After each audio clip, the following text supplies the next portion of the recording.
સાબરકાંઠાના હિંમતનગર નજીક આમોદરા ગામની સીમમાં સાંસદ શોભના બારૈયા દ્વારા સમૂહ લગ્નોત્સવનું આયોજન કરવામાં આવ્યું હતું, જેમાં 125 દીકરીઓના લગ્ન કરાવવામાં આવ્યા હતા તેમજ મુખ્યમંત્રી ભૂપેન્દ્ર પટેલ અને લક્ષદ્વીપ દમણ દીવના પ્રશાસક પ્રફુલ્લ પટેલ સહિત 50,000 કરતાં પણ વધુ લોકો ઉપસ્થિત રહ્યા હતા।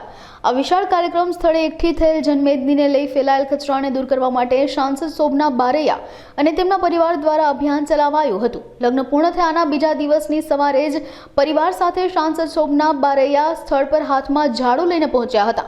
પ્લાસ્ટિકનો કચરો એકઠો કરવા ઉપરાંત તમામ કચરો અને ગંદકી દૂર કરવા માટે દિવસભર આગેવાનોએ સાથે મળીને આ અભિયાન ચલાવ્યું હતું। ગઈકાલે અમે અહીંયા સમાજના સમૂહ લગ્નોત્સવનું આયોજન કર્યું હતું। આયોજન પહેલાં પણ અમે સ્વચ્છતા કરી હતી અને અહીંયા બિલકુલ સાફ રાખીને અને આયોજન પાર પાડ્યું હતું।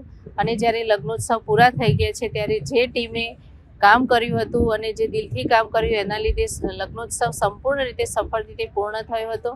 અને જેમ આપણે ઘરે પ્રસંગ કરીએ અને પહેલાં અને પછી સફાઈ કરીએ છીએ એ રીતે આ જગ્યાએ પણ આટલી મોટી વિશાળ જગ્યામાં જ્યારે 50,000થી ઉપર પણ મેદની ઉપસ્થિત રહેતી હોય ત્યારે જો થોડી ઘણી પણ ગંદકી રહી જાય તો એ દેશ માટે અને આપણે રાજ્ય માટે પણ સારું નથી।